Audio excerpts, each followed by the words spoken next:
विषय पर्यावरणशास्त्र.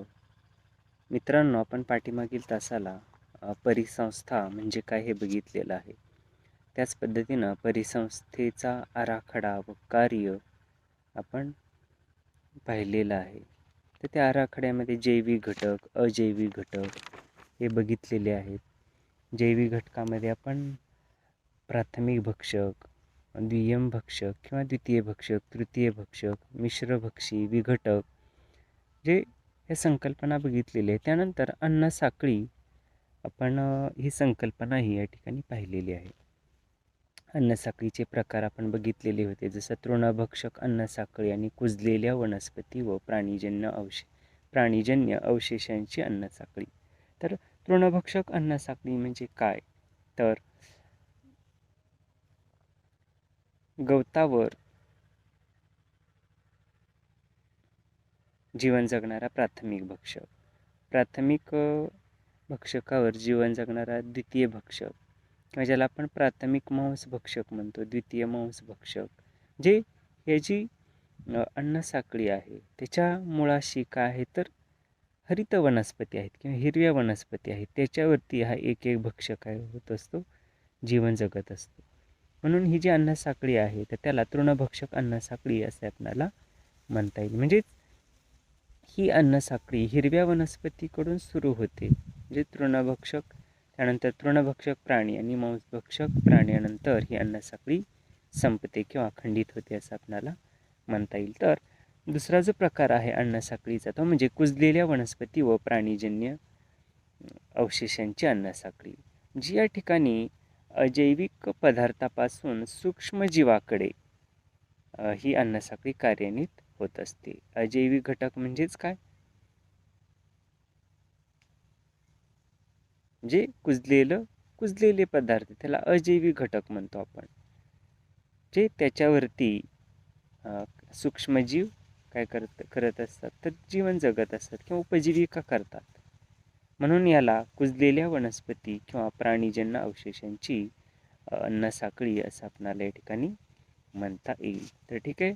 तर अन्न साखळी ही संकल्पना किंवा अन्न साखळी म्हणजे काय, त्याचे जे प्रकार आहेत ते आपण या ठिकाणी पाहिलेले आहेत. तर पुढचा जो याच्यातील घटक आहे या प्रकरणातील तो म्हणजे अन्नजाळे किंवा अन्नजाळी, ज्याला आपण फूड वेब असं म्हटलेलं आहे. म्हणजेच अनेक अन्न साखळ्या मिळून अन्नजाळी तयार होत असते, त्याला आपण अन्नजाळी असं म्हणतो. म्हणजे प्रत्येक जीव हा दुसऱ्या जीवावरती विसंबून असतो किंवा जीवन जगत असतो, चरितार्थ करीत असतो. म्हणजे अशा अनेक ज्या अन्न साखळ्या आहेत त्यालाच आपण अन्नजाळी असं म्हणतो. समजा आपण एक जर अन्न साखळी विचारात घेतली, उदाहरणार्थ गवत आहे, हरिण आहे, त्यानंतर वरती सिंह म्हणूया आपण, म्हणजे ही एक अन्न साखळी झाली. आणि दुसऱ्या बाजूला आपण पाहूया गवत आहे, ससा आहे किंवा गवत आहे, त्यानंतर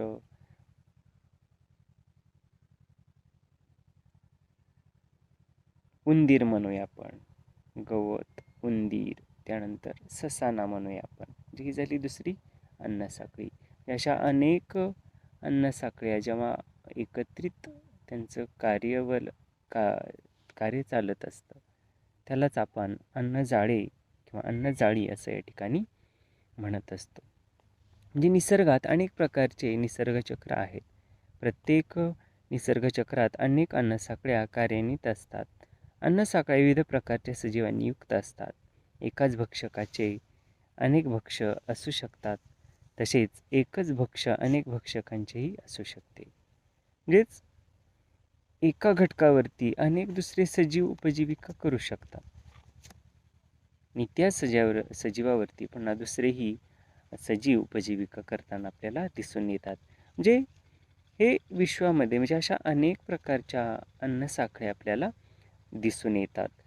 म्हणजेच एकाच परिसंस्थेत कोणताही भक्षक एकापेक्षा अधिक ऊर्जा विनिमय स्तरावर कार्यशील राहू शकतो. परिणामतः विविध अन्नसाखळ्या एकमेकाशी संबंधित असल्याने अन्नसाखळ्याचे गुंतागुंतीचे जाळे निर्माण होते आणि या गुंतागुंतीच्या जाळ्यालाच आपण अन्नजाळ असं म्हणतो. मग या ठिकाणी जर आपण उदाहरणच विचारात घ्यायचं म्हटलं तर या अन्नजाळ्याच्या वरती किंवा मुख्य ठिकाणी आपण ससाना हा जर भक्षक विचारात घेतला आणि या अन्नजाळ्याच्या मुळाशी जर आपण हिरव्या वनस्पती किंवा धान्य जर विचारात घेतलं तर मधल्या त्या टप्प्यामध्ये वेगवेगळ्या प्रकारचे सजीव हे एकमेकावरती अवलंबून असलेले आपल्याला दिसून येतात. म्हणजेच वरती ससाना आहे आणि खाली हिरवं गवत किंवा अन्नधान्य म्हणूया. मग मधल्या टप्प्यावरती अनेक सजीव जे कार्यान्वित आहेत. तर या सगळ्यांना मिळून आपण अन्नजाळं असं या ठिकाणी म्हणतो. म्हणजे या ठिकाणी अनेक अन्नसाखळी आहेत. उदाहरण आपण लक्षात घेऊया बघा. हिरव्या वनस्पती त्याला ससा खातो आणि सशाला वरती ससाना त्याच्यावरती उपजीविका करीत असतो. दुसरं जर उदाहरण आपण घेतलं, हिरव्या वनस्पती आहेत त्याला उंदीर खातो आणि उंदराला ससाना खाऊ शकतो. म्हणजे ही दुसरी अन्नसाखळी झाली. त्यानंतर तिसरी अन्नसाखळी जर आपण विचारात घेतली ती म्हणजे धान्य, त्यानंतर नाकतोड्याला बेडूक खातो आणि बेडकाला पुन्हा ससाना खातो. नंतर पुढची जर अन्नसाखळी आपण विचारात घेतली या ठिकाणी हिरव्या वनस्पती म्हणूया आपण. त्यानंतर किंवा बघा हिरव्या वनस्पती, नाकतोडा, बेडूक, बेडकानंतर साप विचारात घेऊया आपण आणि सापानंतर ससाना. जी ही काय झाली, थोडी लांब अन्नसाखळी झाली. म्हणजे अशा अनेक अन्नसाखळ्या ज्यावेळेस आपण विचारात घेतो किंवा यांचं जे एक जाळं तयार होतं त्यालाच अन्नजाळं असं या ठिकाणी आपल्याला म्हणता येईल. त्यानंतर पुढची संकल्पना आहे अन्नजाळ्याशी निगडीतच, ती म्हणजे परिस्थितिकीय मनोरा. या ठिकाणी अन्नसाखळीची चित्रसुद्धा दिलेलं आहे बघा. हिरव्या वनस्पती आहेत, ससा आहे, सस्यानंतर कोल्हा दाखवलेला आहे, त्यानंतर वरती वाघ दाखवलेला आहे. म्हणजे अशा अनेक अन्नसाखळ्या किंवा हिरव्या वनस्पती आहेत, हरिण आहेत, हरणानंतर वाघ दाखवलेला आहे, नंतर हिरव्या वनस्पती आहेत, नंतर मासा म्हणजे लहान मासे, त्यानंतर मोठा मासा आणि त्यानंतर वाघ दाखवलेला आहे. किंवा माशानंतर बगळा आहे, बगळ्याला नंतर वाघ खातोय असे दाखवलेलं आहे. हिरव्या वनस्पती बेडूक आहे, बेडकानंतर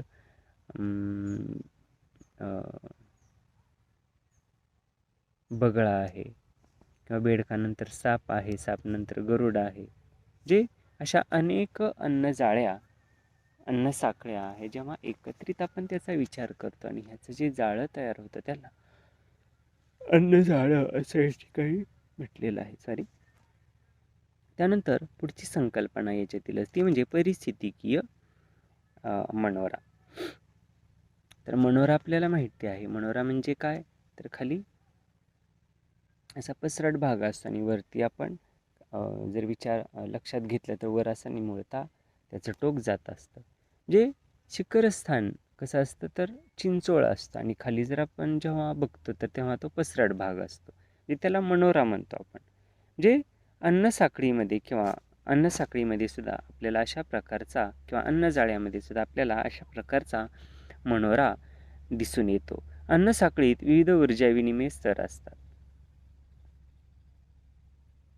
जे ऊर्जा विनिमय म्हणजे काय, तर ऊर्जा विनिमय जे ऊर्जेचं एका भक्षकाकडून दुसऱ्या भक्षकाकडे काय होत असतं तर हस्तांतरण होत असतं किंवा ती ऊर्जा जात असते आणि ही ऊर्जा वर काय होते, कमी कमी होत जाते.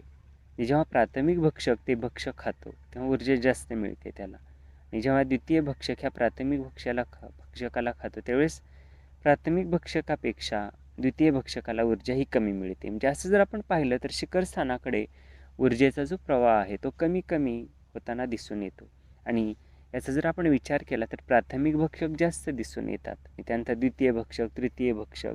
याचा जर आपण मनोरा पाहिला तर शिखरस्थानी आपणाला वरवर या भक्षकांची संख्या कमी कमी झालेली दिसून येते. इथं चित्रामध्ये जर आपण पाहिलं तर ह्या हरित वनस्पती ह्या वेगवेगळ्या आहेत आणि त्यानंतर प्राथमिक भक्षक, द्वितीय भक्षक, तृतीय भक्षक आणि शेवटी शिखरस्थानी या ठिकाणी वाघ दाखवलेला आहे. म्हणजे एकटा आहे तो वाघ.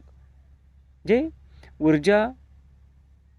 ऊर्जेचा जो हा मनोरा आहे तर तो या ठिकाणी वर काय होत असतं तर चिंचोळा होत जातो. म्हणजे ऊर्जा वर एका भक्षकाकडून दुसऱ्या भक्षकाकडे जाताना हस्तांतरित होताना ती कमी कमी प्रमाणात हस्तांतरित होते असं आपणाला या ठिकाणी म्हणता येईल. अन्न साखळीत ऊर्जा विनिमय स्तराद्वारे ऊर्जेचे संक्रमण होताना निम्न स्तराकडून ऊर्जा स्तराकडे ऊर्जा कमी कमी होत जाते. त्यामुळे संख्यासुद्धा निम्न स्तराकडून उच्च स्तराकडे या भक्षकांची कमी होत जाताना दिसून येते. आत्ताच आपण या ठिकाणी पाहिलं की शिखरस्थानी फक्त काय आहे, वाघ आहे, आणि खाली जर आपण पाहिलं तर हिरव्या वनस्पतीपासून ते प्राथमिक द्वितीय तृतीय भक्षकापर्यंत संख्या वरवर कमी झालेली दिसून येते. म्हणजे हा मनोरा वर वर वर वर वर हा चिंचोळा होत गेलेला दिसून येतो. त्यालाच परिस्थितिकीय मनोरा असं या ठिकाणी आपल्याला म्हणता येईल. परिस्थितिकीय मनोऱ्याची जी संकल्पना आहे ती सर्वप्रथम चार्ल्स एल्टेन यांनी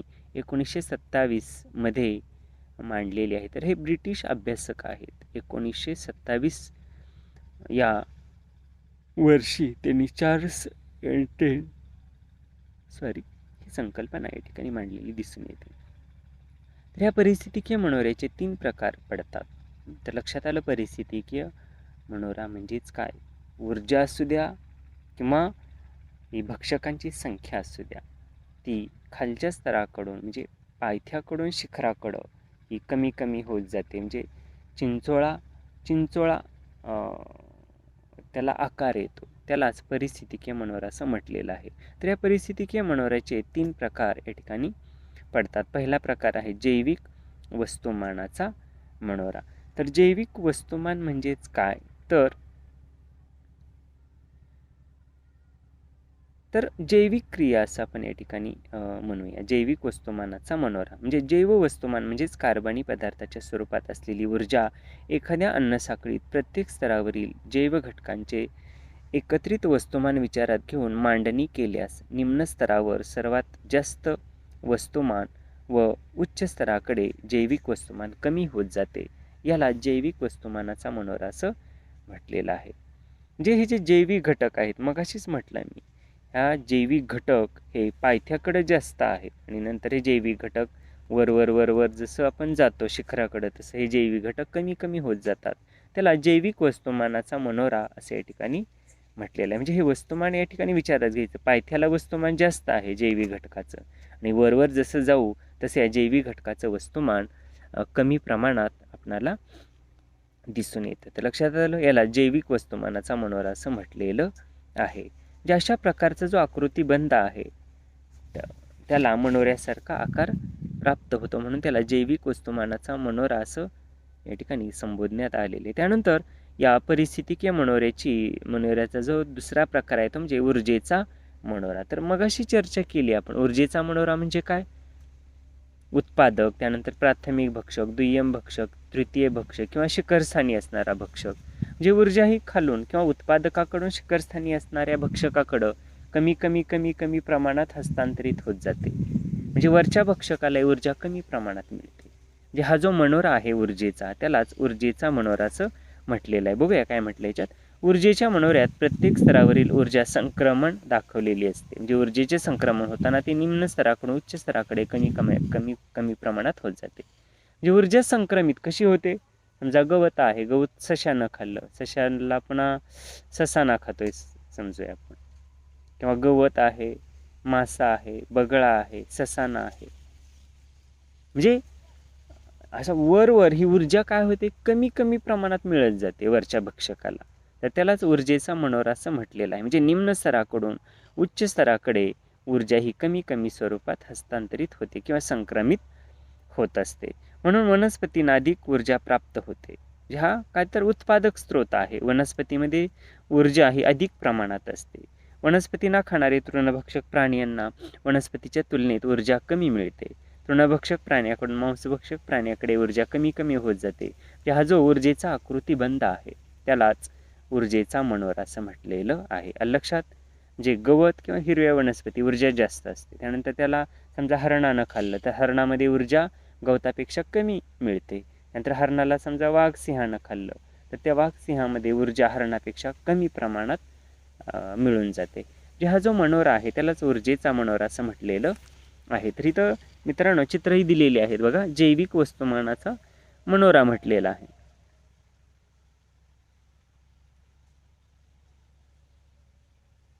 या ठिकाणी खाली हिरव्या वनस्पती दाखवलेल्या आहेत. त्यानंतर हरिण, हत्ती, जे हिरव्या वनस्पतीला हरणं किंवा हत्ती खातो आणि त्यानंतर या हरणं किंवा हत्त्याला मांसभक्षक प्राणी म्हणजे वाघ, सिंह खात असतात. जे यालाच जैविक वस्तुमानाचा मनोरा असं म्हटलेलं आहे. म्हणजे खाली हा मनोरा कसा आहे तर पसरट आहे. म्हणजे वर वर वर आपण जेव्हा जातो या मनोऱ्यावरती तेव्हा ही भक्षकांची संख्या कमी कमी कमी होत जाते. तर त्यालाच जैविक वस्तुमानाचा मनोरा म्हटलेला आहे. ऊर्जेचाही मनोरा या ठिकाणी उदाहरण दिलेलं आहे. म्हणजे ऊर्जा कशी कशी वर कमी कमी होत जाते. बघा शेवाळ म्हटलेलं आहे. नाहीतर शेवाळाला खाणारे तृणभक्षक मासे असतात. तृण म्हणजे काय गवत किंवा शेवाळ खाणारे म्हणजे शेवाळ खाणारे मासे, त्यानंतर या लहान माशांना खाणारे मोठे मासे, त्याला मांसभक्षक मासे असं म्हटलेलं आहे. म्हणजे या ठिकाणी ऊर्जा काय होते, शेवाळामध्ये ऊर्जा अधिक असते. त्यानंतर शेवाळ खाणाऱ्या माशामध्ये ऊर्जा ही शेवाळापेक्षा कमी आणि त्यानंतर या शेवाळ खाणाऱ्या माशांना जेव्हा मांसभक्षक मासे म्हणजे मोठे मासे जेव्हा त्यांना खातात तेव्हा त्या मोठ्या माशांना कमी ऊर्जा मिळते. जे त्यालाच ऊर्जेचा मनोराचं म्हटलेलं आहे. म्हणजे उत्पादकाकडून वरती शिखर स्थानावरती ऊर्जा कमी कमी कमी कमी होत जाते. त्यालाच ऊर्जेचा मनोरा असं आपणाला म्हणता येईल. त्यानंतर संख्येचा मनोरा ही एक संकल्पना आहे मित्रांनो. तिसरी संकल्पना संख्येचा मनोरा. म्हणजे वरती चर्चा आपण केलेलीच आहे की ज्या मनोऱ्यामध्ये प्रत्येक ऊर्जा विनिमय स्तरातील जीवसंख्या दाखवलेली असते त्याला संख्येचा मनोरा असं म्हटलेलं आहे.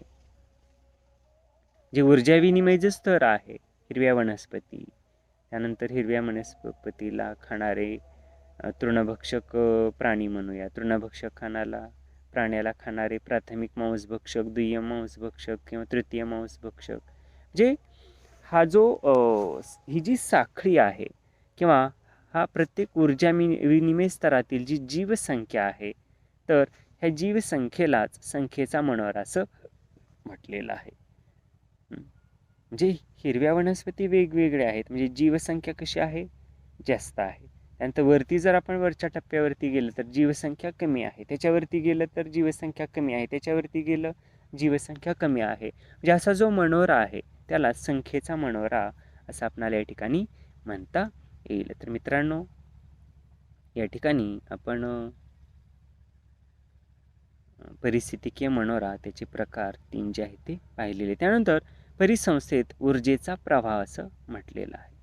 म्हणजे ही जी परिसंस्था आहे तर त्याच्यामध्ये ऊर्जेचा प्रवाह हा अखंडपणे एका भक्षकाकडून दुसऱ्या भक्षकाकडे हस्तांतरित होत असतो. म्हणजे ऊर्जा जी आहे ती नेहमी संक्रमित होत असते.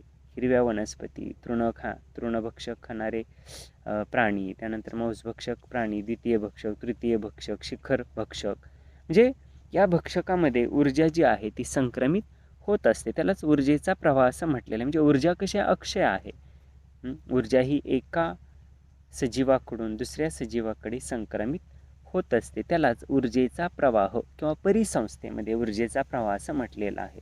जी संपूर्ण परिसंस्था आहे त्याच्यामध्ये ऊर्जा जी कार्यान्वित होत असते ती एका सजीवाकडून दुसऱ्या सजीवाकडे प्रवाहित होत असते, कार्यान्वित होत असते किंवा संक्रमित होत असते.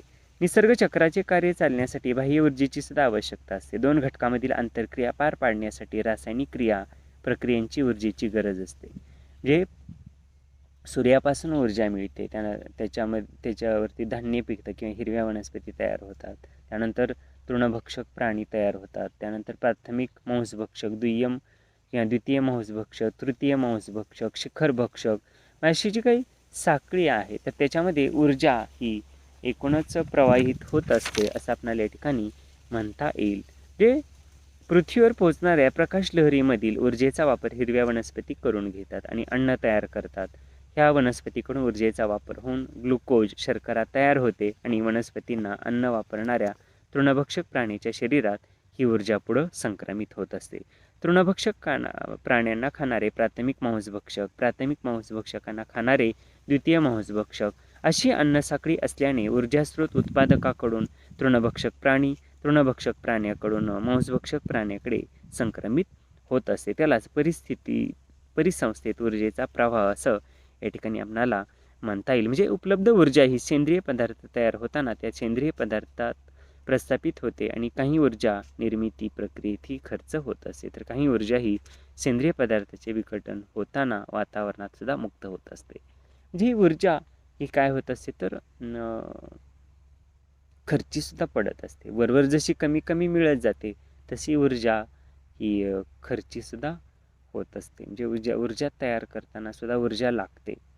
म्हणून आपण जर या ठिकाणी ऊर्जेचा मनोरा विचारात घेतला तर प्राथमिक स्तरापासून ते शिखर स्थानापर्यंत ऊर्जा ही कमी कमी का होत जाते, तर याची कारण आपल्याला या ठिकाणी निश्चितपणे सापडत असतात. त्यानंतर आपण जीव जैविक रासायनिक चक्र ही संकल्पना थोडक्यात पाहूया. म्हणजेच जीव जैविक रासायनिक चक्र म्हणजेच या ठिकाणी आपणाला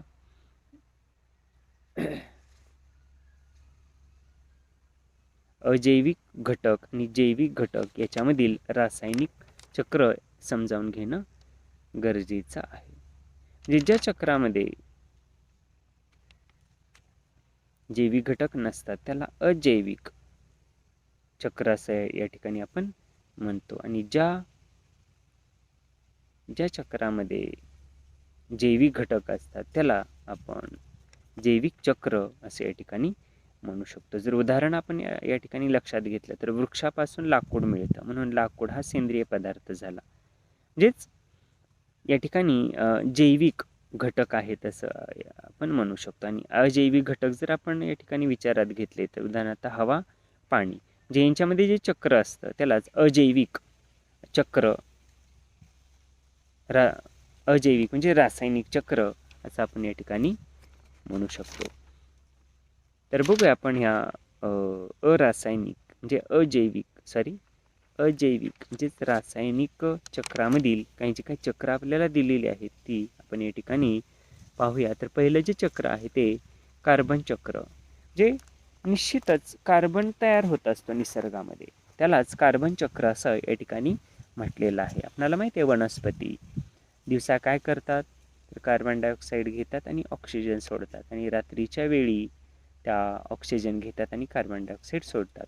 जे वनस्पती या ठिकाणी कार्बन डायऑक्साईड सोडत असतात, त्याचप्रमाणे आपण सुद्धा काय करतो, श्वासोश्वासासाठी ऑक्सिजन घेतो आणि कार्बन डायऑक्साईड सोडतो. म्हणजे हे जे चक्र आहे त्याला कार्बन चक्र असं आपण या ठिकाणी म्हणतो. किंवा जे काही अन्नपदार्थाचं विघटन होत असतं तर त्या ठिकाणी सुद्धा कार्बन डायऑक्साईड या ठिकाणी बाहेर पडत असतो. म्हणजे हे जे सगळं चक्र आहे त्यालाच कार्बन सायकल किंवा कार्बन चक्र असं आपण या ठिकाणी म्हणू शकतो.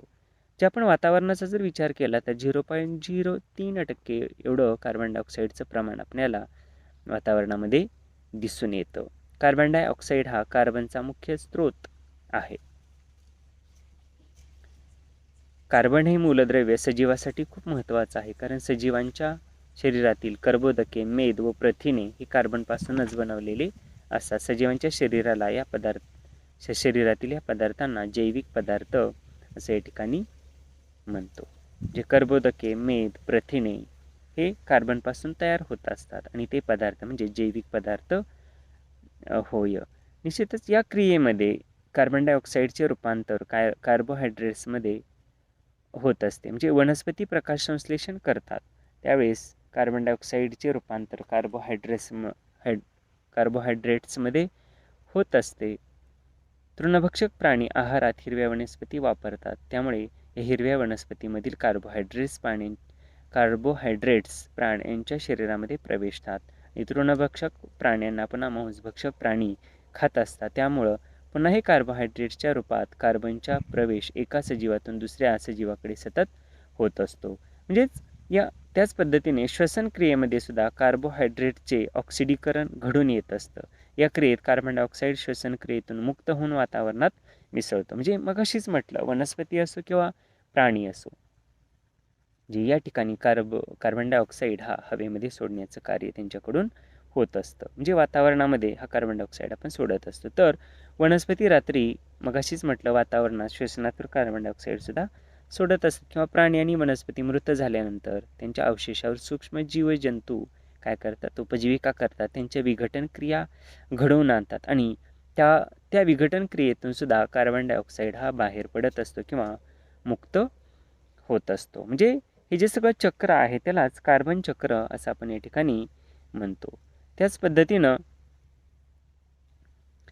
वनस्पती, प्राणी पृथ्वीवरील व भूगर्भातील हालचालीमुळे सुद्धा जमिनीत गाडले गेले आणि त्यामुळे आपणाला दिसून येतं कोळशाची साठे तयार झाली. कोळशाचे खनिज तेल, नैसर्गिक वायू ज्वलन होताना ऊर्जा मुक्त होत असते. त्याचबरोबर उत्पन्न झालेला कार्बन डायऑक्साईड वातावरणात मिसळत असतो किंवा लाकूड वनस्पतीपासून मिळत असतं. लाकडात जैविक कार्बन असल्याने या लाकडाचे ज्वलन होताना कार्बन डायऑक्साईड निर्माण होऊन वातावरणात मिसळत असतो किंवा कार्बन डायऑक्साईड पाण्यात विद्राव्य स्थितीमध्ये सुद्धा असतो. पावसाच्या पाण्यात कार्बन डायऑक्साईड मिसळून कार्बोनिक आम्ल तयार होते. चुनखडीयुक्त खडकावर हे कार्बोनिक आम्ल पडल्यावर चुनखडीबरोबर कार्बोनिक आम्लाची प्रक्रिया होऊन बायकार्बोनेट तयार होऊन पर्यावरणामध्ये टाकले जाते. तसेच पाण्यातील विद्राव्य कार्बन डायऑक्साईड जलवनस्पती प्रकाश संश्लेषणासाठी वापरत असतात आणि या क्रियेतून कार्बन डायऑक्साईड हा बाहेर पडतो आणि वातावरणामध्ये मिसळतो. म्हणजे असे जे पूर्ण कार्बन डायऑक्साईडचं चक्र आहे त्यालाच कार्बन चक्र असं म्हटलेलं आहे. जे विविध ठिकाणाहून विविध गोष्टीतून कार्बन डायऑक्साईड हा बाहेर पडत असतो, तो निसर्गामध्ये निसर्गामध्ये तो बाहेर टाकला जातो, त्यालाच कार्बन चक्र असं या ठिकाणी म्हटलेलं आहे. तर मित्रांनो, इथं चित्रसुद्धा दाखवलेलं आहे बघा. म्हणजे कशाद्वारे किंवा कोणकोणत्या क्रियेतून कार्बन डायऑक्साईड बाहेर पडतो. जे अतिप्राचीन काळात वनस्पतीपासून कोळसा, खनिज तेल, नैसर्गिक वायू जे हे तयार होताना सुद्धा कार्बन डायऑक्साईड वायू बाहेर पडलेला आहे. तसंच वातावरणातील कार्बन डायऑक्साईडचं प्रमाण हे 0.03% आहे. जे कुजणं, श्वसन क्रिया किंवा हिरव्या वनस्पती हायड्रेट्स प्रकाश संश्लेषणासाठी त्यांना आवश्यक असतं.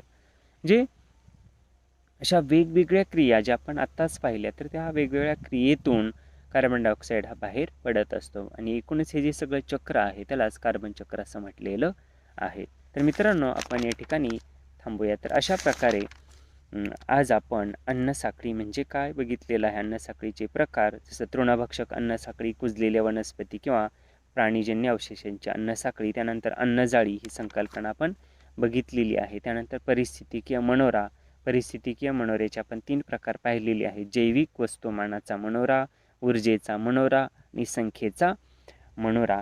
त्यानंतर परिसंस्थेत ऊर्जेचा प्रवाह ही संकल्पना आपण बघितलेली आहे आणि पुढचा घटक आपण पाहतोय तो म्हणजे जीवजैविक रासायनिक चक्र, त्याची व्याख्या आपण बघितली आणि त्याच्यातील पहिलं चक्र कार्बन चक्र आपण बघितलेलं आहे. तर आजच्या तासाला आपण या ठिकाणी थांबूया. धन्यवाद.